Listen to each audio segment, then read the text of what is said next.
Hello दोस्तों, आज हम H C F by factorization method सीखते हैं कि कैसे दो टर्म्स का हम एच सी एफ मालूम कर सकते हैं फैक्टराइजेशन करके। तो ये देखिए, ये हमारे पास दो टर्म हैं। तो सबसे पहले हम इनकी फैक्टराइजेशन करेंगे। तो फैक्टराइजेशन कैसे होती है, इस किस्म की टर्म हो जिसमें एक स्केयर वाली रकम हो और एक एक्स वाली और एक बगैर एक्स वाली, यानी क्वाड्रेटिक इक्वेशन टाइप हो। तो इसको हम कैसे सॉल्व करते हैं, तो इसकी फैक्टराइजेशन करने के लिए हम क्या करते हैं, पहली और आखिरी रकम को करते हैं ज़रब। तो एक्स स्केयर को जब 6 से ज़रब करेंगे तो कितना बन जाएगा, 6x बन जाएगा हमारे पास। ठीक है, एक्स स्केयर को जब 6 से ज़रब करेंगे तो 6x स्केयर बन जाएगा। और अब हमने दो ऐसे डिजिट लेने होते हैं जिनको ज़रब करें तो ये 6x स्केयर बन जाए, और अगर उनको जमा माइनस करें तो ये दरमियान वाली रकम बने, एक्स वाली, जैसे 5x है। तो आपने दो ऐसे हिस्से लेने हैं जिनको हम ज़रब करें तो ये 6x के, जैसे 2x को मैं ज़रब करूँ, 3x को मैं ज़रब करूँ 2x के साथ, तो इनको ज़रब करेंगे 2 3 2 6, और x ज़रब होकर x की पावर 2 बन जाएंगे। तो ये बन गया। अब इन दोनों को अगर मैं जमा नफ़ी करूँ तो मेरे पास आंसर क्या आना चाहिए, प्लस का 5x आना चाहिए। तो अगर मैं इन दोनों को 3x को भी प्लस रखूँ और 2x को भी प्लस रखूँ तो मेरे पास दोनों को जमा करके 3 और 2 5x, ये बन जाएगा, जमा का 5x। तो ये मेरे पास इसके फैक्टर बनते हैं, प्लस का 3x और प्लस का 2x, ये दोनों शराइत पूरी करते हैं। जमा करें तो 5x बनते हैं और ज़रब करें तो 6x स्क्वायर बनता है। तो ये आपने याद रखना है। पहले स्टेप में आपने इस 6 को इस पहली रकम, यानी जो x के बगैर वाली रकम है और x स्क्वायर है, इनको ज़रब करना होता है हमेशा। वो कर दिए, ये हमारे पास 6x स्क्वायर बन गया। और फिर आपने दो हिस्से ऐसे लेने होते हैं जिनको ज़रब करें तो यही 6x स्क्वायर बने, और जमा माइनस करें तो आपके पास जमा का 5x, या ये दरमियान वाली रकम बने। तो वो कौन से हिस्से थे, 3x प्लस 2x।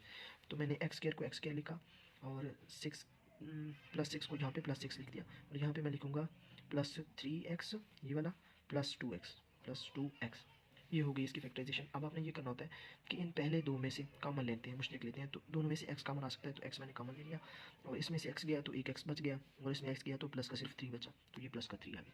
अब इसी तरह इन दोनों में से भी आपने कॉमन लेना होता है। तो इसमें से 2 कॉमन आ सकता है दोनों में से, तो 2 हमने कॉमन ले लिया, यहाँ पे x बच गया, और 6 में से 2 कॉमन आएगा तो वहाँ पे 3 बच जाएंगे बाकी। ठीक है, तो अब ये कॉमन ले लिया। अब जो कॉमन ले लिया तो इन दोनों में से क्या कॉमन आ सकता है, इस सारी रकम में से और इस सारी रकम में से। तो x+3 दोनों में है, तो x+3 दोनों में है, तो वो मैंने कॉमन ले लिया शुरू में, और बाकी जो रकमें वो लिख दी है x+2, तो x+2। और वैसे भी याद रखना है आपने कि ये दोनों ब्रैकेट वाली रकमें हमेशा सेम आनी चाहिए, तभी आपकी फैक्टराइजेशन ठीक होगी, वरना गलत। तो ये दोनों सेम है, x+3 x+3, इसको एक बार लिख देंगे और बाकी जो रकमें हैं x+2 उसको एक बार लिख देंगे। ये इसकी हमने फैक्टराइजेशन कर दी। अब इसकी फैक्टराइजेशन करते हैं, x² माइनस 4x माइनस 12। तो मेथड ये था कि आपने जो आखिरी रकम है उसको पहली के साथ ज़रब करना है। तो 12 को x² के साथ ज़रब करेंगे तो 12x² बन जाएगा। अब दो हिस्से ऐसे लेने हैं जिनको ज़रब करें तो 12x² बने, और जमा माइनस करें तो आपके पास दरमियान वाली यानी माइनस 4x, ये वाली रकम बन जाए। तो अगर मैं 6x को ज़रब करूँ 2x के साथ तो ये बन जाता है 12x। 6x को 2x के साथ ज़रब करूँ तो ये 12x² बन गया, ये वाली तो बात पूरी हुई। अब इनको जमा माइनस इस तरह करें कि आपके पास माइनस का 4x आ जाए, दरमियान वाली रकम। तो हम 6x को माइनस का रखें और 2x को जमा का रखें, तो ये क्या आंसर आएगा, 6 में से 2 जाएंगे, क्योंकि बड़ी रकम में से छोटी हम नफ़ी करते हैं हमेशा, एक रकम जमा की और एक नफ़ी की हो। तो यहाँ पे 4x बचेगा, और साइन आता है हमेशा बड़ी रकम का, तो बड़ी के साथ माइनस है तो -4x। देखिए यहाँ भी हमें -4x चाहिए, तो हम बिल्कुल यही बनाएंगे, -6x जमा 2x। तो पहली रकम लिखी मैंने x², आखिरी लिख दी यहाँ पे, और यहाँ पे मैं क्या लिखूँगा, -6x जमा 2x। तो ये -6x जमा 2x लिख दिया मैंने। अब क्या करना था, इन दोनों में से कोई चीज़ कॉमन लेनी थी, तो क्या कॉमन आ सकता है, x, वो हमने बाहर ले लिया। तो यहाँ पे क्या बचेगा, x माइनस 6। ये x एक यहाँ से कॉमन आ गया, यहाँ से यहाँ पे x बचा माइनस, यहाँ पे सिर्फ 6 बचा, तो ये मैंने लिख दिया। इसी तरह अब इन दोनों में से कॉमन लेंगे, तो इन दोनों में से 2 कॉमन आ सकता है, 2 कॉमन ले लिया, x माइनस 6 यहाँ भी बचेगा, 6 2 12 होते हैं ना, 2 कॉमन आ गया तो 6 बचा यहाँ पे। अब आपने क्या करना है, वही x माइनस 6 को एक बार लिख दिया, और जो बाकी बच गया x+2, इसको मैंने यहाँ पे लिख दिया। अब दोनों की फैक्टराइजेशन हो गई। अब आपने करना क्या है, इन दोनों की फैक्टराइजेशन करने के बाद जो चीज़ आपके पास दोनों में आपको नजर आए वो आपने कॉमन फैक्टर ले लेनी है। तो कॉमन फैक्टर लेने के लिए ये x+2 इधर भी है और इसमें भी है, तो ये आपके पास कॉमन फैक्टर आ गया, और जो कॉमन फैक्टर आता है वही क्या होता है हमारे पास HCF। अगर यहाँ पे 2 कॉमन फैक्टर आ जाते फिर उनको ज़रब करते तो हमारे पास HCF आ जाता। अब एक ही है तो यही इसका HCF है। नेक्स्ट क्वेश्चन देखें, x की power 3 minus 27, x² plus 6x minus 27, 2x² minus 18। तो पहले इसको सॉल्व करते हैं, लेकिन याद रखें यहाँ पे एक फार्मूला अप्लाई होता है, a³ माइनस b³। तो a³ माइनस b³ होता है हमेशा a माइनस b, और a² plus ab plus b² के इक्वल। तो यहाँ मैंने इसका पहले फार्मूला बनाया है, ये b³ बन गया, और 27 होता है 3 का क्यूब, 3 3 9 9 3 27, तो ये 27 का क्यूब है, 3 का क्यूब है। तो इस पर अब फार्मूला हो गया वही ये वाला अप्लाई। तो इसे एक बार माइनस की शक्ल में लिखेंगे, a माइनस बी यानी x माइनस 3, x माइनस 3 हो गया। अब नेक्स्ट क्या करेंगे, ये लिखेंगे a² मतलब पहली रकम का स्क्वायर x का स्क्वायर, प्लस ए बी का मतलब इन दोनों को ज़रब करेंगे तो 3x हो जाएगा। ए बी का मतलब ए मतलब पहली होता है, बी मतलब दूसरी रकम होता है, तो ज़रब करेंगे तो 3x हो जाएगा। प्लस बी स्क्वायर मतलब दूसरी रकम, आपने हमेशा याद रखना है ए का मतलब होता है पहली रकम और बी का मतलब होता है दूसरी रकम। तो ये ए स्क्वायर है, इसका मतलब पहली रकम का स्क्वायर, और ये बी स्क्वायर इसका मतलब दूसरी रकम का स्क्वायर। दूसरी रकम 3 है, 3 का स्क्वायर 9 होता है। ये मैंने इसकी फैक्टराइजेशन कर दी है।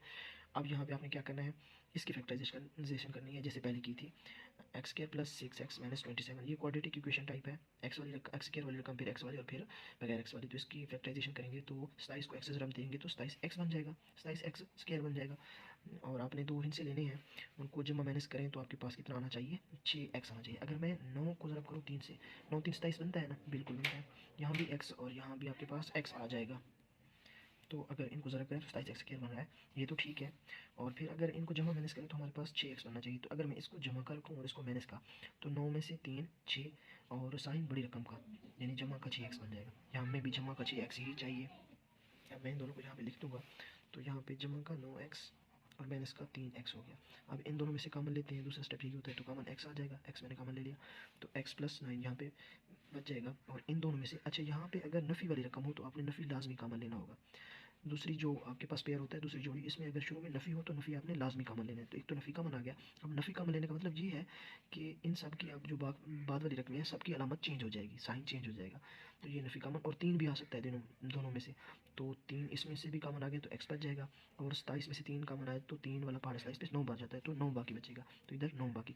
अब देखिए इसके साथ माइनस था, लेकिन अब ये क्या हो गया, प्लस हो गया। उसकी रीज़न क्या है, क्योंकि हमने -3 कॉमन लिया है, यानी माइनस भी कॉमन लिया है तो यहाँ इसका साइन चेंज होगा।